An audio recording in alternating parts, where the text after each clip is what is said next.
तो मार्वल के एक और फ्रेश एपिसोड में आप सबका स्वागत है।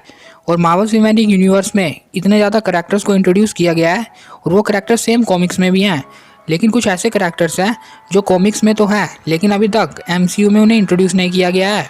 लेकिन उन करैक्टर्स की पावर्स बहुत ही ज़्यादा है और उनमें से एक करैक्टर है मूनलाइट। और मैक्सिमम लोग भी यही पूछते रहते हैं कि आखिरकार ये मूनलाइट कौन है, क्योंकि मूनलाइट को अभी तक हमने MCU में तो नहीं लेकिन अल्टीमेट स्पाइडरमैन सीरीज़ में देखा है, जो कि एक एनिमेटेड सीरीज़ है। आई होप आपने भी वो देखी होगी। वहाँ पे मूनलाइट को हमने देखा था। तो आज हम जानेंगे कि आखिरकार कौन है ये मूनलाइट और क्या क्या पावर्स है इसके पास। तो सब्सक्राइब के बटन में कैप्टन की शील्ड को फेंक दो और बन जाओ सुपर स्टूडियोज़ का एक सुपर मेंबर। तो चलिए देखते हैं।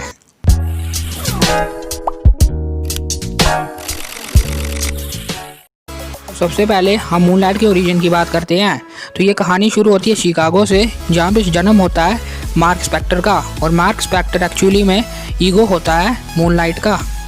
और इसके बाद मार्क वर्ल्ड हैवीवेट चैंपियन बन गया और उसने US आर्मी भी ज्वाइन की, लेकिन सिर्फ एक मर्सनरी बनने के लिए उसने वो जॉब छोड़ दी। और फिर वो एक आदमी से दोस्ती कर लेता है जिसका नाम होता है फ्रेंचिस। और ये दोस्ती उस दौरान हुई थी जब वो एक अफ्रीकी मस्टरीन बुशमैन के साथ काम करता था। और वो इतना पावरफुल था कि उसने अकेले ही इजिप्ट में जाके एक माइथोलॉजिक टीम को हरा दिया था। और वहाँ पे एक डॉक्टर भी थे जिनका नाम था पीटर एलरॉन। और उन्होंने इजिप्ट में एक एशियन टेम्पल को भी ढूंढ निकाला था। और उस एशियन टेम्पल में बहुत पुराने आर्टिफैक्ट रखे हुए थे, लेकिन वहाँ पे मौजूद थे इजिप्शियन गॉड मूनलाइट परशु का एक स्टैचू। जैसे ही बुशमैन डॉक्टर को मारता है तो उसी टाइम मार्क आ जाता है और वो बुशमैन को चैलेंज कर देता है एक फाइट के लिए। बट बुशमैन उसे आराम से हरा देता है और इजिप्ट के एक रेगिस्तान में मरने के लिए छोड़ देता है। लेकिन फिर वहाँ पे कुछ इजिप्शियन लोग आते हैं जो वहाँ के गॉडों की पूजा करते थे, लेकिन उन्हें वहाँ पे रेगिस्तान में गिरा हुआ मिलता था मार्क। लेकिन उस टाइम मार्क अपनी आखिरी सांस ही जी रहा होता था। फिर वो लोग उसे उठाते हैं और इजिप्शियन गॉड हांसू के सामने रख देते हैं। फिर हांसू उन्हें यानी मार्क को एक और मौका देता है कि मैं तुम्हारी जान को तो बचा लूँगा, लेकिन उसके बदले तुम्हें मेरा काम करना पड़ेगा। और वो काम होता है कि वो उसे कहते हैं कि तुम्हें पूरी ज़िंदगी गॉड का अवतार लेके ही काटनी पड़ेगी। फिर उनके ऊपर जो वाइट कपड़ा होता है, मार्क उसे पहन के वहाँ से भागने लग पड़ता है। लेकिन वो जैसे उसे पहन के वहाँ से भागता है वैसे ही वो फिर से लड़ाई करता है बुशमैन के साथ। और फिर वो बुशमैन को हरा देता है। और जो इजिप्शियन लोग थे वो उसे वाइट कपड़े में देख के एक भगवान समझते थे और समझते थे कि गॉड फिर से पृथ्वी में आ गए हैं, इसलिए उन्होंने वहाँ से उसका नाम रख दिया द मूनलाइट। और अगर हम मूनलाइट की पावर्स और एबिलिटीज़ की बात करें तो मूनलाइट के पास है super human strength, super durability, healing factor. और यही नहीं, ये कराटे, कुंफू और भी कई ज़्यादा सुपर मार्शल आर्ट्स में बहुत ज़्यादा पावरफुल है।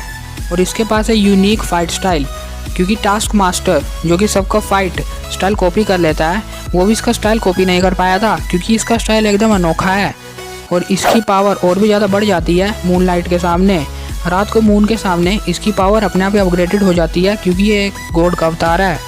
इसके पास स्पीड और इंड्योरेंस भी है और ये कमाल का डिटेक्टिव भी है। तो ये है मूनलाइट करैक्टर्स की पावर्स और ओरिजिन। मुझे नहीं पता कि ये करैक्टर MCU में कब दिखेगा, लेकिन मुझे इंतज़ार है कि शायद ये करैक्टर MCU में जल्दी दिखे या PS 4 में ही दिख जाए, क्योंकि ये करैक्टर बहुत ही मज़ेदार करैक्टर है। तो आई होप आपको अच्छी तरह सब कुछ समझ आ गया होगा। तो कमेंट में हमें ज़रूर बताना कि वीडियो कैसी लगी है। और वीडियो से रिलेटेड कुछ भी डाउट हो तो कमेंट में हमें मेंशन कर देना। और ये भी बताना कि आपका फेवरेट सुपर हीरो कौन है। और अगर वीडियो अच्छी लगी हो तो वीडियो को एक लाइक मार देना और इस वीडियो को खुल के शेयर कर दो ताकि सबको ये पता चल सके। और भी ऐसे इंटरेस्टिंग वीडियोस को देखने के लिए सब्सक्राइब करें सुपर स्टूडियोज़ को और इस बेल आइकन को दबाएं ताकि आपको हमारी वीडियोस की नोटिफिकेशन एकदम सही टाइम पे मिल सके। तो मिलेंगे नए फ्रेश एपिसोड में, तब तक के लिए गुड बाय और थैंक यू।